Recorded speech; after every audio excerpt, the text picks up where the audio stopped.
Hello and welcome to the Unique CPA with your host, Randy Crabtree. We're committed to creating a thriving community of accounting professionals who are physically and mentally healthy, fulfilled, and energized by their work. Our ultimate goal is to elevate the reputation of the accounting profession and vastly improve the lives of those in it. The Unique CPA is brought to you by Tri-Merit, the specialty tax professionals. Today, our guest is Katie Thomas. Katie is the owner of Leaders Online, which is a marketing, and she can correct me if I get this wrong, but a marketing company that supports both the accounting profession and, as she calls it, B2A, business to accountants. Yes. I think I got that right. Well, Katie, welcome to the Unique CPA. Hi, Randy. Thanks for having me. I'm so privileged and honored to be on your podcast. Well, you and I met for the first time feels like a few weeks ago. I think maybe it's a month plus now, but what was that, at Engage, right? Yeah, we met at Engage and you were having some sort of we won't call it sketchy. You're having a little side conversation with Terrell. So I'm sure you guys are up to good things and I'm excited to see what deal you were working on. Yeah, so Terrell Turner, great guy, good friend of mine. He's actually on our advisory committee for the Unique CPA conference, Bridging the Gap. And he's also going to be speaking there. And I think even moderating the panel. So anytime I can be around Terrell and capture some of what he's doing and have him rub off on me, I'll be part of it. And you were being interviewed by him on a podcast there as well. Yeah, Terrell, he's awesome. He just has so much knowledge when it comes to accounting firms, growing them, scaling them, everything. So I recommend anyone listening now, definitely check out Terrell. Terrell checks a lot of the boxes of things I like talking about. One, he has a niche practice. Two, he's out educating, sharing his knowledge. I was doing a webinar at another conference he and I were both at, Scaling New Heights. He came into my presentation. I had a 2-hour presentation on mental health and burnout in our profession. And I was just talking about the importance of building a niche practice when he walks in, and I got to point to him and say, that guy that just walked in, Terrell, look at him. In the last 2 years, he's built a practice from scratch to 200 law firms that he's dealing with. That's the importance of, one, his digital marketing, and two, developing a niche practice. So that might be a good segue into us talking about what your journey into the profession, and then we'll get into Leaders Online. So why don't you give us some background on you and the business? Yeah, so my journey with marketing as a whole started at a super young age. I grew up with a dad that was an entrepreneur, and I really had that entrepreneurial spirit as well. I mean, I was doing everything I could to earn money, dog sitting at 9 years old. I was giving horseback riding lessons when I was 12. I was designing my first website, if we even go back, at 9 years old on Wow. Microsoft Publisher, if people remember that platform. And then let's see, at 16, I was doing cold calls. I was doing SEO, Google Ads. And so I really dipped my feet into marketing years ago. And I always loved marketing. But when it came time to go to school and be like, okay, you need to pick a profession, I knew that I wanted to go into some sort of business career and hopefully own my own business someday, but that's not exactly a degree. And people said accounting is the language of business. So if you're good at math, this could be a good path to go down. And so I took accounting. I loved it. I loved how everything balanced, but I never really saw myself becoming an accountant as the traditional accountant. But, you go through undergrad, you get that accounting degree, and the next thing is well, you could go ahead and get your master's and take the CPA exam. And I thought, you know what, why not? I don't think it ever hurts to have letters behind your name. And I thought this is a great challenge. I love challenges. So I went ahead, got my CPA, and of course, then you have to work to not just fulfill the education and the exam requirement, but also the experience requirement. And so I went to work for one of the big 4 firms. And while I was there, I just really loved marketing. But I noticed that a lot of the managers, senior managers, and even the partners, they did not like marketing and they did not like business development.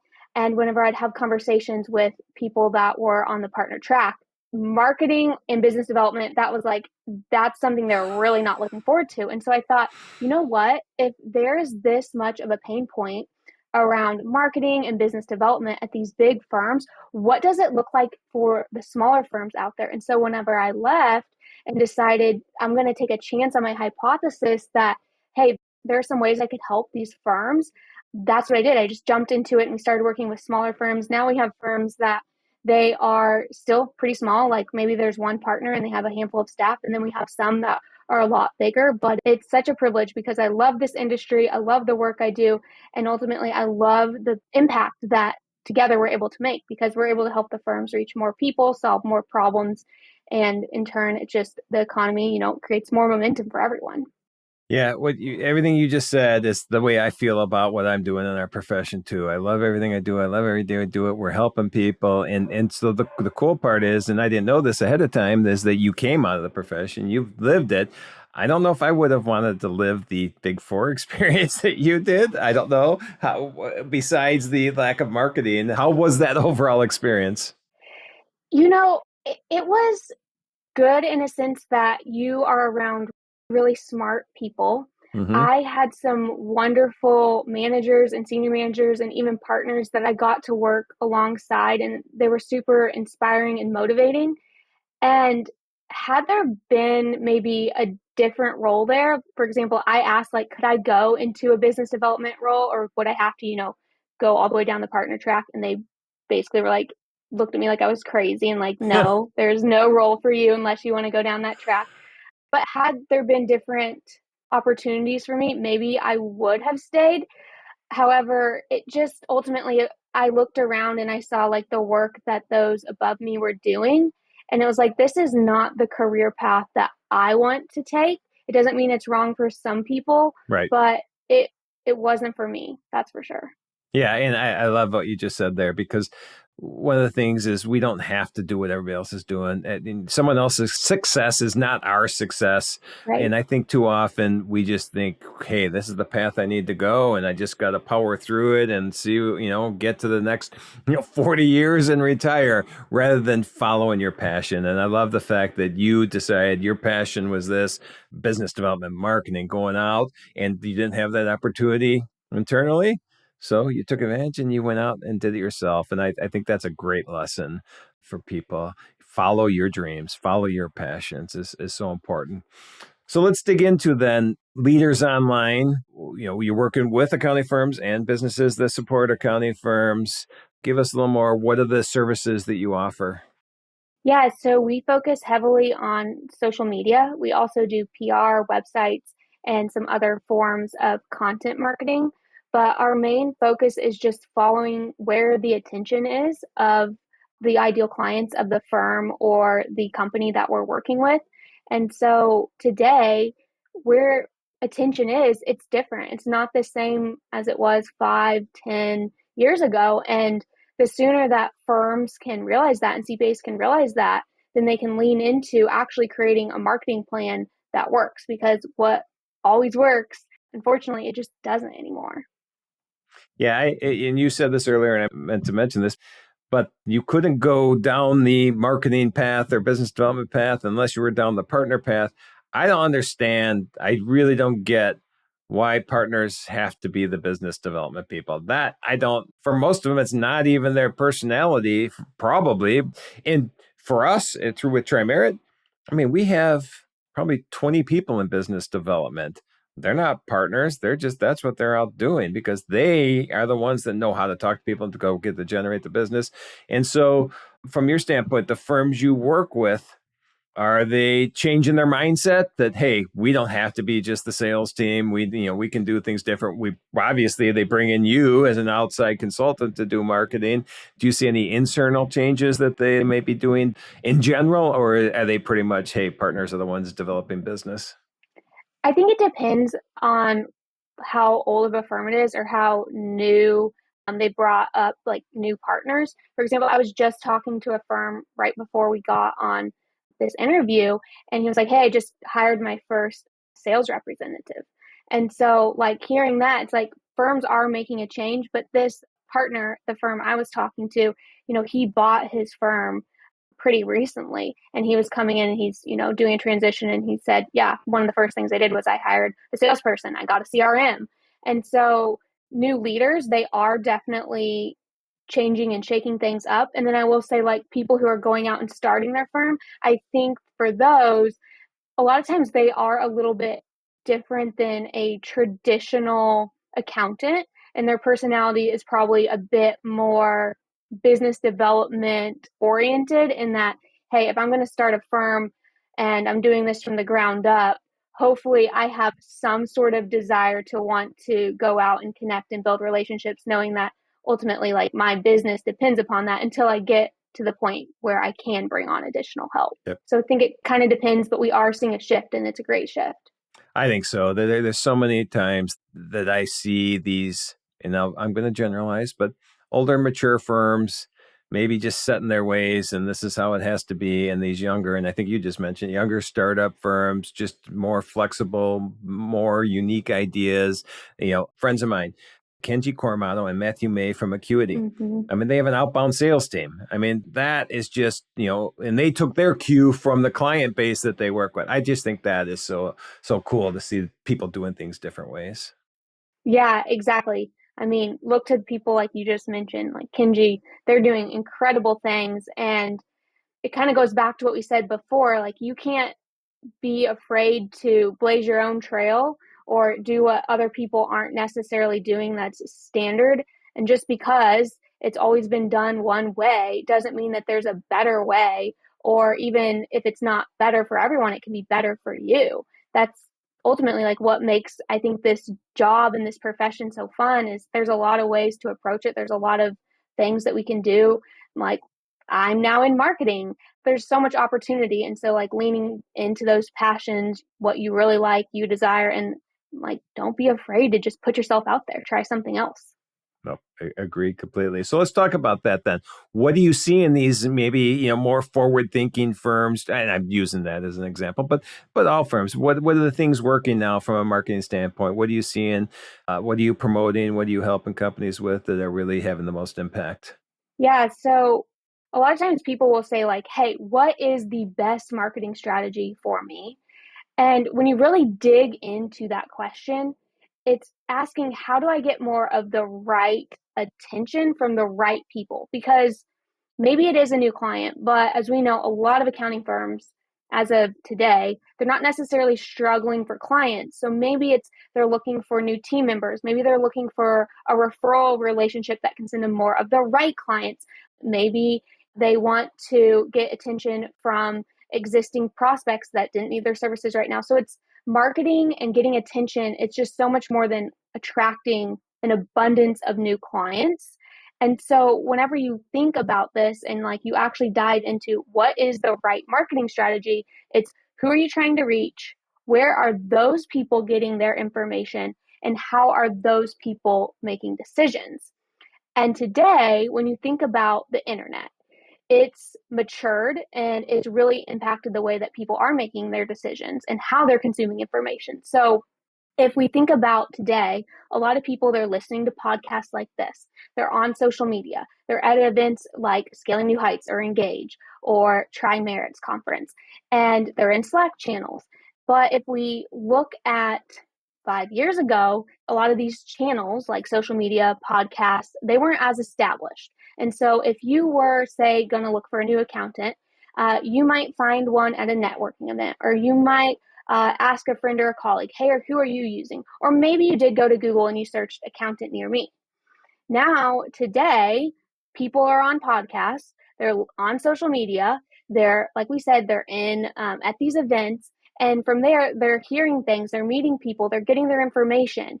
From there, once they say, hey, I was listening to Oh My Fraud, and I heard Randy, he was sponsoring it, and it sounds like they're doing some really cool things for accountants. Now I'm going to go to Google and I'm going to search them and I'm going to find out more about them because I was listening to that podcast. I got my information there rather than just, asking for a referral. And they're going to go to Google and they're going to search Tri-Merit and they're going to learn more. And your website ultimately is going to say, look, I captured this attention of this person. And so a lot of times firms, they're thinking about marketing strategies in terms of like what's just capturing the attention, such as Google searches or SEO or the ad they put up. The people who have actually already, there's some sort of demand for them, they go and they capture that demand. But what they aren't thinking about is actually creating demand where people's attention is currently at. So you have to take a broader approach and be like, okay, yes, capturing this demand of people who know about us or who know that they're searching for our services. We want to do that. We want to capture the people going to Google searching for us. We want to capture the people that are typing in accountant near me. But what about all of this attention that's in all of these other channels? We need to be showing up there, because if we aren't, your competitors they're going to be there.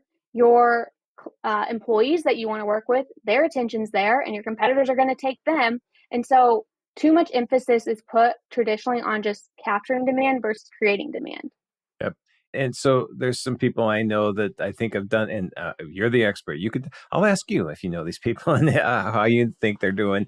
But, some people that like are going to be at Terrell Turner's, we already talked about him. I mean, the demand that he creates just, I think, is probably through the roof, just with all his being out there. Also, Brandon Hall, are you familiar with Brandon? Oh, yeah. Okay.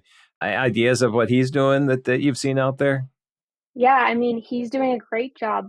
He produces a ton of content. I know he used to be on Bigger Pockets a lot. Yep. That's perfect. He went where the attention was, gave value. He has his newsletter. He has a course. And then he also has someone else at his firm, I believe Thomas, that produces a lot of great content as well. And so they're out there. They're not just, available for the people that are aware of them. They're actually creating demand in a market and in a space where people aren't aware of them. Yeah, creating demand is something. When I've talked to him, it's like, he generates 250 leads a month and he gets to pick and choose which new clients and anybody that doesn't know Brandon, he deals with the real estate industry is basically his client base. In fact, I think the Real Estate CPA might be a website of his, but also I think hallcpa.com as well. But yeah, he just creates this demand through his online marketing and being in the place and generating the demand rather than waiting for people to come to him. From that standpoint, do you help people set up podcasts or webinars, or are there anything like that? Or is it more just but the online presence through websites and other things? What are the types of things that you use to create that demand? Yeah, so we create the content. We'll actually go and manage the social media profiles. Like, we will pretend that we are you and go out and comment on other people's posts, have conversations in the inbox. So actually start real conversations, not spammy bot ones that build relationships. We are distributing all the content. We're also like on the specialized platforms like Bigger Pockets. We manage profiles there.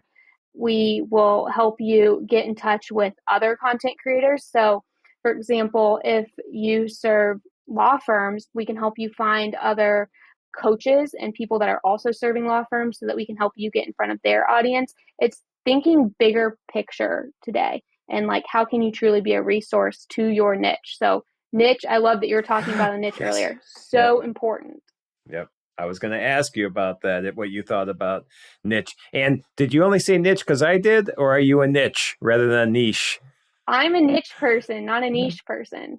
I'm a niche person as well. So is this any advice you give to people when you're out there marketing, that if you have a niche, it's easier, I can do more, there's more content we can share, there's more knowledge we can share because you have this expertise? Is that anything you discuss with them, or it just helps when they are a niche? So we require them to at least have a marketing niche or marketing niches. It's okay if you say our firm, if I go to your homepage and you serve multiple, but if you're just an accounting firm, just a CPA firm, why is anyone going to pick you?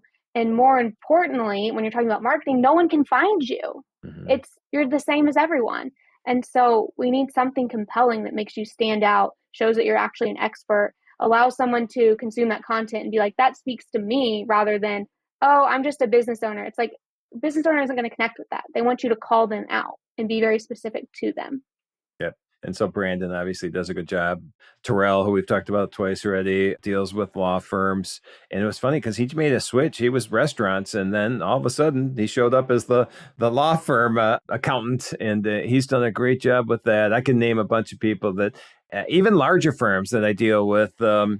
There's one, John Sensiba, who I just saw last week. I think they're just changing the name of their firm to Sensiba. It was Sensiba Sanfilippo, but he has, and they're a 30, 40, $50 million firm now.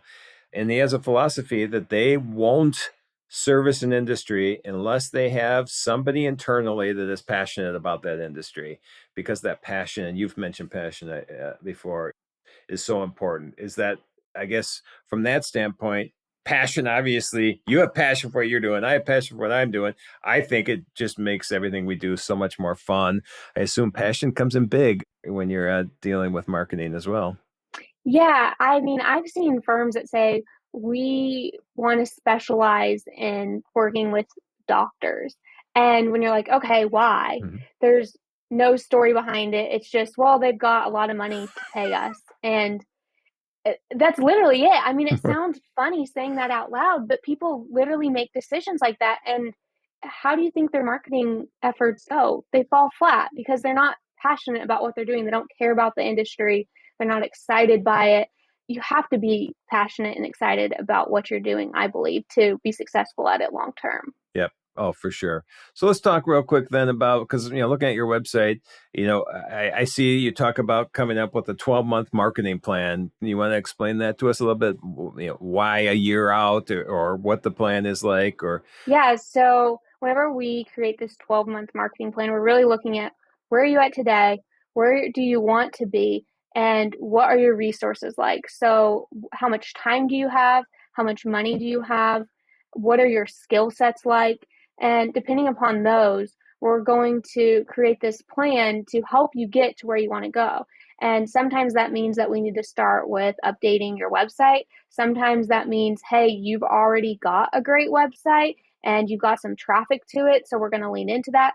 Sometimes that means you don't really have anything started, and we can go and we can get some quick wins by having you really niche down on social media.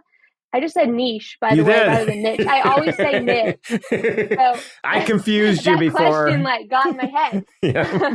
But so it really depends upon the firm and their goals, and then also their niche of how we can help them reach their goals. Why is it a year? Because marketing takes time. Yep. A lot of people just want to flip a switch and have leads flowing in. But whenever you think about who you buy from, who you do business with, and especially if it's something as sensitive as your financial data, that's often not going to be just let me do a Google search and I'm immediately buying from you today, especially if you're some specialized practice. Now, of course, someone like Brandon Hall, if you come across him, he clearly is really credible. And yeah, you might be ready to sign up pretty quickly, but think about how much time that took for him to build that up. And so it's important to be realistic in what you can accomplish in what time. And the great thing is with marketing is if you do it right, there's a snowball effect where, yeah, you might have to put in some time to get things going, but when you're doing it right, it's like I said, the snowball effect, it's going to speed up and it's going to lead to quicker results over time. Yep. And we've seen that. And I'm no marketing expert. We started Tri-Merit without really a marketing plan in place, probably. Definitely. But we early on realized, at least from a marketing standpoint, that what we need to do is we needed to go to CPA firms and educate them on what we do, and then build those relationships. And then that would start to snowball. Now, no official marketing plan. I knew it would take a while because relationships aren't built overnight, but we've seen that, and we've gotten much better with the market. I mean, what do we have? 6 or 7 full-time people in marketing now. And we've seen that snowball effect that, we've had tremendous growth. And I think a lot of it is we have a huge presence, it feels like, online, and people know who we are. So that helps. And I think we have a good message. You may look at it and say, Randy, there's so many things you can do better. Let me give you some advice. So that you don't have to do that now. I'm not asking for free advice, but I am promoting the fact that getting a good marketing plan in place is so important. Randy, I'm curious, what inspired you to start creating this online presence? It's funny. It wasn't even intentional on my part. And I don't know if you mean me online present or our team online present, because they kind of go together. So we hired our very first full-time marketing person about 4 years ago. And She came in and started just doing more whatever SEO, looking at and putting more blogs out and things like that. But then she came up with an idea for we're going to do a podcast, and I'm like, okay, great, and you're going to host it. I go, what? I'm not hosting a podcast. What are you talking about? But the podcast, this unique CPA has become, I'm going to say the word wrong, ubiquitous. It's tied to TriMerit. Yeah. And that, I think, really started it. Once the podcast got out there, once I got to talk to so many cool people like yourself and the 120 other guests I've had on so far, and just sharing their knowledge, that gives us credibility that we're out there to help, because I'm not out there talking about tax credits and incentives on the podcast really ever, maybe a couple episodes, but we're out there to help the industry. And if I should think, this is my philosophy, if we show that we're out there to help the industry, I think that's why we start to get recognition. So I had no intention of doing it. This came about. Now we have, well, like I said, like 6 or 7 full-time people in marketing, and they are constantly putting content out that I think is at least keeping us in front of the audience that we try to be attached to. That's awesome. Yeah. And it's just interesting to hear from people like yourself that a lot of times they will say like it wasn't necessarily intentional from day one whenever you started, this content creation, but you just led with from the right spot and had the right intentions. That's ultimately like what works whenever you show up to serve and you add value. It's not like your content that's a sales pitch, that's what's really adding value. It's actually leading from a place where you want to help people. And so that mindset shift of how to approach your marketing is really important whenever you're doing any sort of marketing, whether it's actually like doing a podcast or creating content for social media or content for your website. Has to be valuable to the person consuming it, or else they're going to leave and not consume it at all. Yeah. From day one, when we started TriMerit, and I'm a CPA, I came out of public accounting, just like you. When we started this and we decided that our business, model was going to be go to the CPA firm. That's where we're going to go. And then they'll send us to their clients. And it was like, I know CPAs don't want to be sold to. I can't go out there and sell them. I just have to share knowledge, educate them, show them why this is beneficial to their clients, why they're going to be the hero in their clients' eyes. Mm-hmm. When they bring, $100,000 of tax savings that is so complicated, they probably can't do internally. But if they team up with us and they feel comfortable that we are going to be servicing their client the way it should be serviced, our philosophy is, we don't want to be the hero. You're the hero. We're just there to support you. That seems to have worked for us. I'd say so. Seems like it's working great. Yep. All right. Well, this has been a great conversation. I love I honestly I keep saying it like probably, I am in the marketing team. I am a marketing team member. That's what I do, even though it doesn't feel like it to me. I just go out and talk. If there's anybody out there that really wants to start putting a marketing program in place, seeing the importance of it, talking about the people we talked about today, it's been so beneficial to them. How would you suggest they jump in? What advice would you give somebody looking to do this? Yeah, the first thing is to not be afraid to step into the unknown and try something that you've never done. So I think a lot of times people see marketing and they're like, I'm an accountant, I can't do marketing. But marketing is just about adding value to an audience. And so anyone can do it. Check out some of those people that we mentioned, like Terrell or Brandon. I also share a ton of tips and strategies on my social media profiles, on my website, under my blog. So there are a lot of ways to get started, and you can just take baby steps, or you can always, reach out to a professional to help guide you through that process. But I truly believe anyone can become a marketer. You just have to start. Yeah, just do it. No one is going to hold you back more than yourself. Right. And things that I didn't mention, you know what you're talking about. You are well respected in this profession. You've been on the Practice Advisor 40 under 40, top 50 women in accounting. I'm sure there's a lot more accolades out there that I haven't mentioned. And I just noticed 43,000 followers on LinkedIn. So people like to listen to what you say, and you putting your content out there is obviously getting a lot of traction as well, that people are being educated by. You're adding value, which is awesome. Thank you.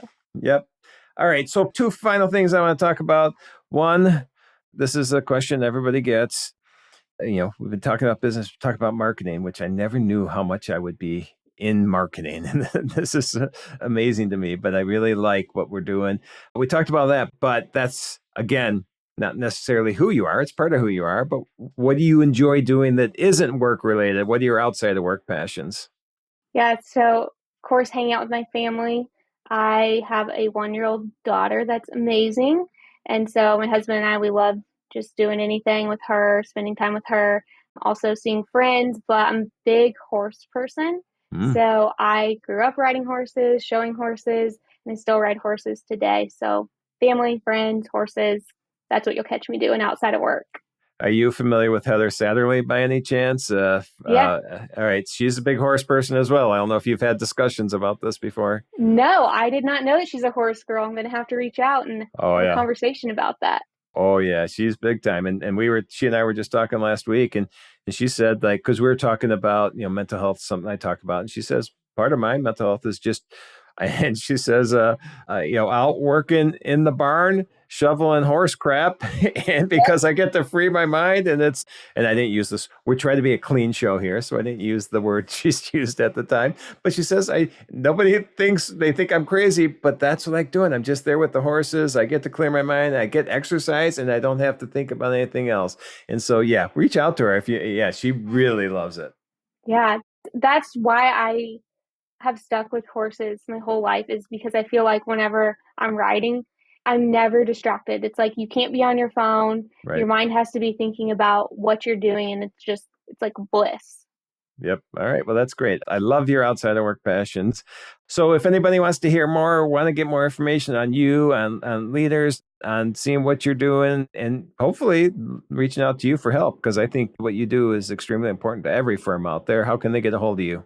So I'm Katie Thomas, CPA, on all social media platforms. My favorite social media platform is LinkedIn, so send me a DM there, but you're welcome to also reach out to me on Instagram, Twitter, wherever you're hanging out. And then you can also, if you want to learn more about working together, just go to leaders-online.com and you can book a call there.